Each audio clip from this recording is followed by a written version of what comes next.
दोस्तों, टाटा ग्रुप किसी नाम का मोहताज नहीं है। आपका अपने डेली लाइफ में टाटा ग्रुप के साथ सामना होता ही होगा। चाहे वो आप रोड पे चल रहे हो तो टाटा व्हीकल, कहीं जा रहे हो तो टाटा एयरलाइंस, घर में हो तो घर में टाटा सॉल्ट, टाटा टी, ऐसे 100 से भी ज्यादा कंपनी टाटा ग्रुप में आती है। और ये ग्रुप रातों रात नहीं बना। वो कहते हैं ना, अच्छी चीज बनने में टाइम लगती है। तो ऐसे ही टाटा ग्रुप को भी 200 साल से भी ज्यादा समय लगा है। तो आज इस वीडियो में जानते हैं the backbone of India Tata group के बारे में। तो इस कहानी की शुरुआत होती है साल 1822 से। आज से करीब 202 साल पहले गुजरात के एक पारसी के घर में एक बच्चे का जन्म होता है, नरसिंहवानजी टाटा। इनके घर में सभी पारसी पंडित थे, पर ये कुछ हटके करना चाहते थे। इसी के लिए ये सिर्फ 20 साल की उम्र में मुंबई शिफ्ट हो जाते हैं कुछ नया करने के लिए। जब वो बॉम्बे आते हैं तो उन्हें पता लगता है कि यहाँ पे कॉटन ट्रेडिंग का बिजनेस काफी बूम कर रहा है। इसीलिए वो एज ए कॉटन ट्रेडर ये बिजनेस चालू करते हैं। उनके फैमिली में सभी या तो पंडित है या तो कोई स्मॉल ट्रेडेड बिजनेस चालू कर रहे थे। बट नरसिंहवानजी एक पहले थे जो एंटरप्रेन्योर वर्ल्ड में एंट्री किए थे। टाटा ग्रुप की फाउंडेशन ही एजुकेशन पे ज्यादा फोकस करती थी। इसीलिए कॉटन ट्रेडिंग से जो भी पैसा आता वो अपने बेटे जमशेद जी की पढ़ाई में खर्च कर देते थे। वो इसमें कोई भी कॉम्प्रोमाइज नहीं करना चाहते थे। और जब 18 साल की उम्र में जमशेद जी की एजुकेशन खत्म हुई तो उन्होंने ये डिसाइड किया कि उनको हांगकांग भेज दिया जाए बिजनेस एक्सपेंशन के लिए। बट हांगकांग जाना इतना आसान नहीं था। ये वो साल था जब एयर ट्रेवल इन्वेंट होने में अभी भी 55 साल बाकी थे। इसीलिए उस टाइम पे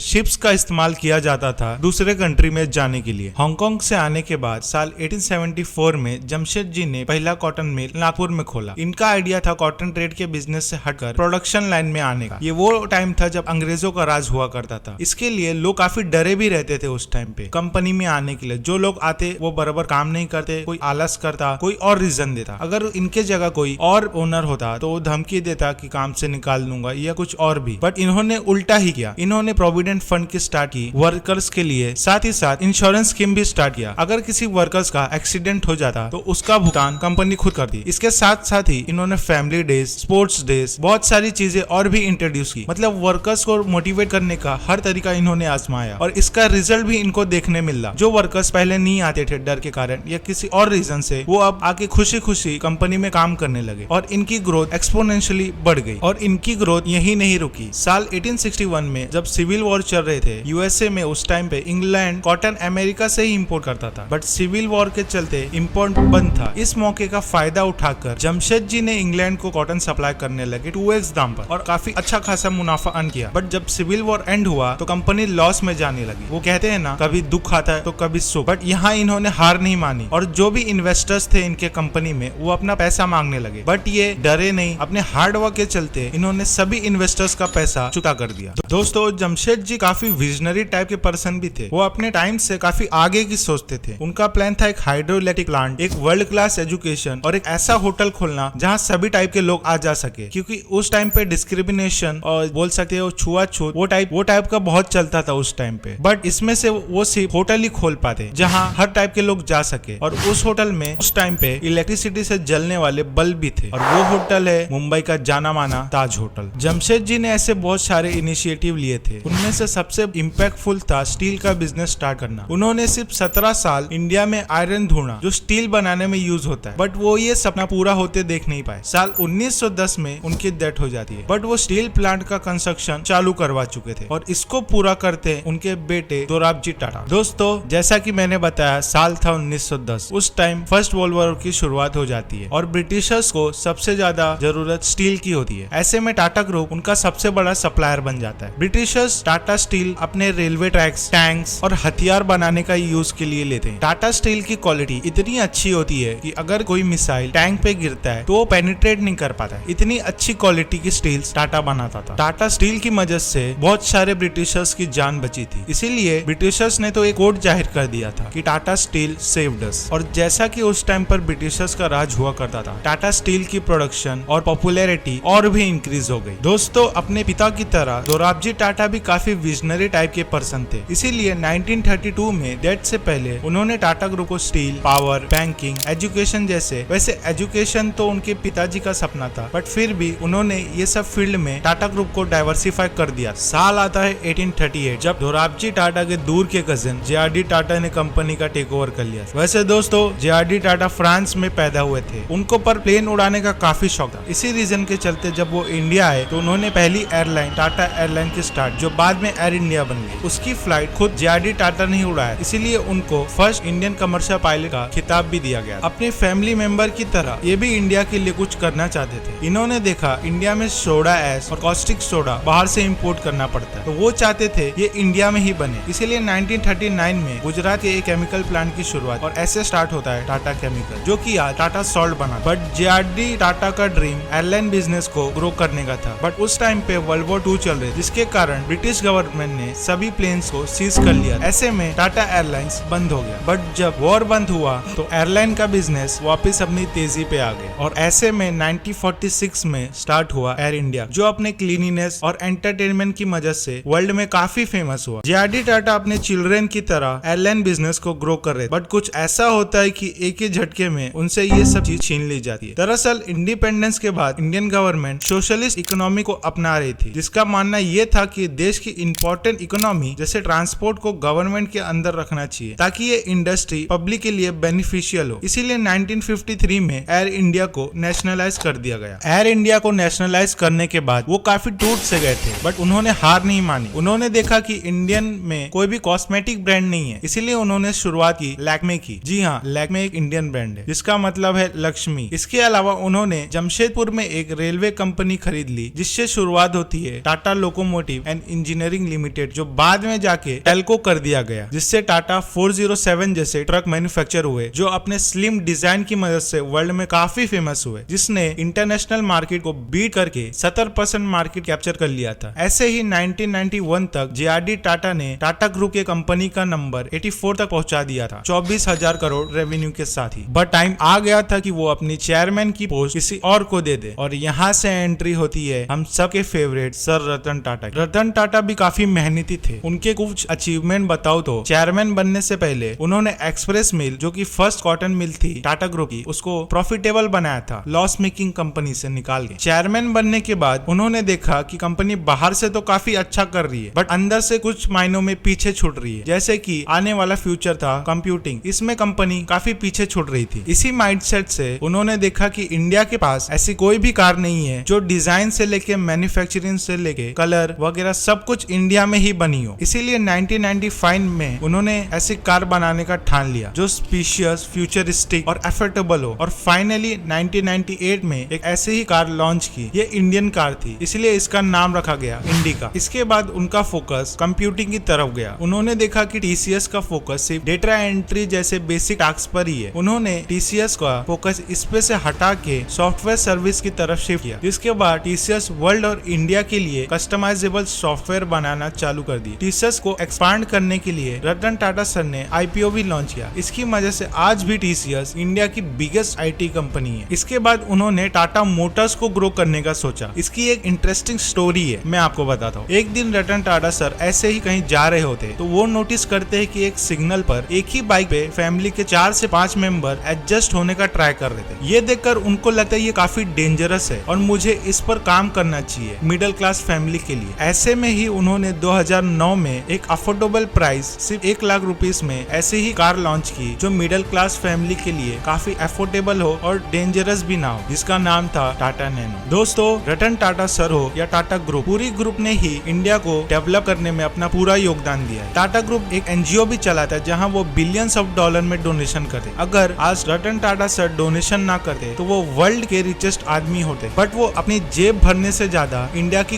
ग्रोथ पर फोकस किए। उनका एक कोट है कि अगर तेज चलना है तो अकेले चलो, अगर दूर तक चलना है तो साथ में चलो। और जैसा कि आप सबको पता ही होगा कि वो आज हमारे बीच में नहीं है, तो होप करते हैं जो भी नेक्स्ट चेयरपर्सन बने वो रतन टाटा सर जैसे ही हो, बट ये मुश्किल नजर आ रहा है। आप अपना राय अपने कमेंट सेक्शन में जरूर बताना, और इस वीडियो को रतन टाटा सर के लिए लाइक, शेयर, कमेंट जरूर करना। मिलते हैं आपसे नेक्स्ट वीडियो में।